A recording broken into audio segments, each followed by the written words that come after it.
جی doctor مصدق ملک صاحب، اب آپ کے پاس تو جو پورٹ فولیو ہے وہ ہے کلائمیٹ چینج، موسمیاتی تبدیلی. تو یہ جو بارشیں ہو رہی ہیں اور بہت زیادہ بارشیں ہو رہی ہیں، تو اس پہ آپ کافی خوش ہیں، اس موسم کو انجوائے کر رہے ہیں، یا بطور منسٹر فار کلائمیٹ چینج آپ کچھ کنسرن بھی ہیں اور سوچ رہے ہیں کہ بھائی یہ بڑا ایک امپورٹنٹ ایشو ہے اور اس پہ کوئی قوم جو ہے اس کو کچھ اویئرنیس بھی دینے کی ضرورت ہے؟ میں کچھ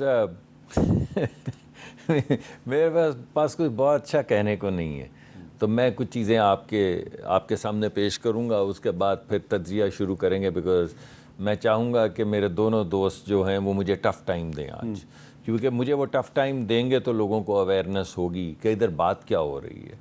تو میں کچھ فیکٹس آپ کے سامنے پیش کرتا ہوں. ہمارے پاس جو تجزیے آ رہے ہیں مختلف جگہوں سے، اس کے مطابق 60 سے 70% انٹینسٹی مانسون سیزن کی بڑھ رہی ہے. 10% نہیں، 20 نہیں، 60 سے 70%؟ 60 سے 70%. اچھا. ہمارے جو مانسون کے سپیلز ہوا کرتے تھے کسی زمانے میں 5-6 اور پھر گزر جاتے تھے، مانسون ختم ہو جاتا تھا، وہ بڑھتے چلے جا رہے ہیں. اس سال میرے خیال میں 3 سپیلز گزر چکے ہیں، اور اگست کے آخر تک پریڈکشن یہ ہے کہ تقریباً ٹوٹل 8 سپیلز ہوں گے مانسون کے. یہ جو آپ بارشیں دیکھ رہے ہیں، جن کا آپ ذکر کر رہے ہیں، اور آپ نالے ندیاں دکھا رہے ہیں، اور آپ کہہ رہے ہیں یہ بارش کیوں ہو رہی ہے، یہ بارش تو ابھی شروع ہوئی ہے. تو ابھی اس مہینے سے لے کر اگست کے اینڈ تک بظاہر ایسا دکھتا ہے کہ کوئی تقریباً ابھی 5 کے قریب اور سپیلز آئیں گے اس طرح کی بارشوں کے.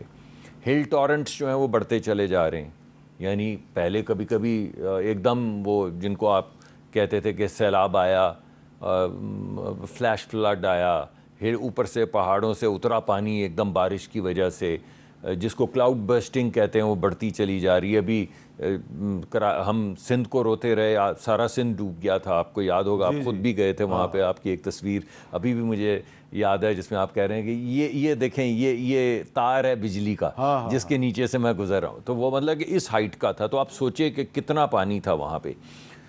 تو ابھی یہ آپ کے پہلو میں یہ کل پرسوں دوبارہ سے ایک کلاؤڈ برسٹ ہوا ہے پنجاب کے اندر، چکوال میں. تو یہ بھی بڑھتے چلے جا رہے ہیں. اچھا، یہ تو ہو گیا معاملہ. اب میڈم تو بڑی بینیولنٹ نکلی، میرا خیال تھا ٹفر ٹائم دیں گی، مگر بڑی گریشیس خاتون ہے، اور میں چاہوں گا کہ یہ اگر ان کو زحمت نہ ہو تو کسی وقت تشریف بھی لائیں اور ڈاکٹر ہنا کو بھی ساتھ لے کر آئیں، کوئی ہمیں گائیڈنس مل جائے گی. ویسے تو میں ان کے ادارے کے ساتھ کام کرتا ہوں کافی قریبی، SDPI کے ساتھ. میرے دوست طارق بنوری صاحب اس کو شروع بھی انہوں نے کیا تھا، میں بڑا احترام کرتا ہوں. مگر being an educated woman she was very gracious. تو انہوں نے کہا کہ کلائمیٹ ایکشن بڑا اسٹرینگتھن ہو گیا ہے 10 سال میں. مجھے عجیب سا لگتا ہے، کیا اسٹرینگتھن ہو گیا؟ آپ منسٹر ہیں کلائمیٹ جی، میں اب آپ اور آپ ہنس رہے ہیں، اور آپ کی ہنسی جو ہے یہ میرے لیے بہت انکریجمنٹ کا باعث ہے. نہیں، آپ دراصل اپنے آپ پہ ہی ہنس رہے ہیں. اپنے پہ ہنس رہا ہوں، اپنی یعنی بے کسی پہ ہنس رہا ہوں. اب کیا میں آپ کو اس کا اور کیا میں کہوں، یہ کو خوشی والی تو ہنسی نہیں آپ کو نظر آ ہی رہی ہے. لیکن جو آپ کے چہرے کی مسکراہٹ ہے، اس کے پیچھے نہیں، اس میں کوئی مسکراہٹ نہیں ہے. اس کے اندر اب میں آپ مانیں کہ اپنے اوپر ہی طنز کر رہا ہوں یا اپنا ہی مذاق اڑا رہا ہوں.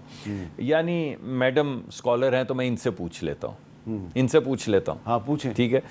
تو میں آپ جو بڑے ہو رہے تھے، آپ کو یاد ہوگا، تو اس زمانے میں بڑے گھروں میں نہیں، چھوٹے چھوٹے، آپ کے تو پنجاب یونیورسٹی میں ماشاءاللہ گھر تھا، تو آپ کے والد اتنے بڑے اسکالر بھی تھے اور یہ اپنا رائٹر بھی تھے. تو آپ کے گھر کے پیچھے جگنو ہوا کرتے تھے. ہاں، جگنو یاد ہے آپ کو؟ تو بچے رات کو پکڑ لیتے تھے، اندر لے جاتے تھے، پھر چھوڑ دیتے. کدھر گئے وہ؟ کس گھر میں ہے جگنو؟ ہمارے گھروں میں، عام گھروں میں تتلیاں اڑتی پھرتی تھی، دیکھیے کبھی. یہ مرگلا والی روڈ کے اوپر میں پہلی دفعہ جب آیا لاہور سے تو میں فیسینیٹڈ ہو گیا کہ ہر شاخ کے اوپر ایک ہرا طوطا بیٹھا ہوا ہے. میں نے کہا یار اتنے ہرے طوطے تھے، کمال ہو گئی.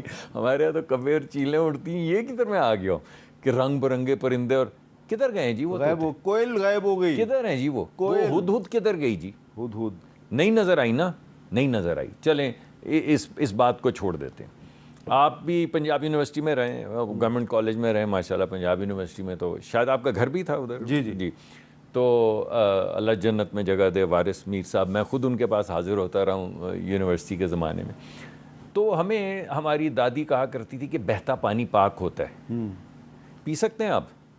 ہمارے ساتھ کے بچے وہ جو نہر ہے, نہر کا پانی, نہر میں چھلانگے مارتے تھے, پانی پیتے, تربوز لے جاتے تھے, اس کو ٹھنڈا کرتے تھے. ادھر ہی راوی سیور بن چکا ہے, سیور. راوی کی صورتحال یہ ہے کہ راوی کے پانی سے جو کھیتی باڑی ہوتی ہے وہ بھی پوائزنس ہے. یعنی وہ پانی ایگریکلچرل یوز کے لیے بھی نہیں کافی رہ گیا. چھوڑ دیں اس بات کو کہ پینے کا پانی کیا ہوگا, آپ کھیتی باڑی نہیں کر سکتے اس پانی سے جس کو ہماری دادی کہتی تھی پاک ہے, بہتا پانی پاک ہوتا ہے اور بہتا پانی پیا جا سکتا ہے. تو عجیب, میں جو سوال ہے وہ یہ, آپ نے سوال ان سے کیا میں میڈم سے, میں اس وجہ سے کہ میڈم کا تنقیدی جائزہ جو ہے وہ لوگوں میں اویئرنیس پیدا کرے گا اور ہمیں صراط مستقیم پہ لائے گا, آنیسٹ رکھے گا جیسے آپ بھی رکھتے ہیں, سیاسی طور پہ رکھتے ہیں. آج میں میڈم سے پوچھتا ہوں. تو ڈاکٹر صاحبہ آپ مجھے یہ بتائیے, پانچ نہیں, ایک آؤٹ کم بتائیں, ایک جو یہ 10 سال کا جس کا آپ نے ذکر کیا ہے کہ کلائمیٹ ایکشن ہمارا اسٹرینگتھن ہو گیا, اس میں بہتر ہوا ہے. کوئی ایک بہتری بتائیں. ایک بتائیں. پولوشن بہتر ہو گئی, ایئر کوالٹی بہتر ہو گئی, واٹر کوالٹی بہتر ہو گئی, لینڈ ڈمپ جو ہے وہ بہتر ہو گیا, گلیشیئر جو پھٹ پھٹ کے سمندر کی طرح اوپر سے بولڈرز لا کے پوری آبادی تباہ کر کے گزر جاتے ہیں وہ بہتر ہو گیا. کوئی ایک تو بہتری اس ایکشن سے آئی ہوگی نا. آپ نے بڑا اچھا سوال پوچھا ہے.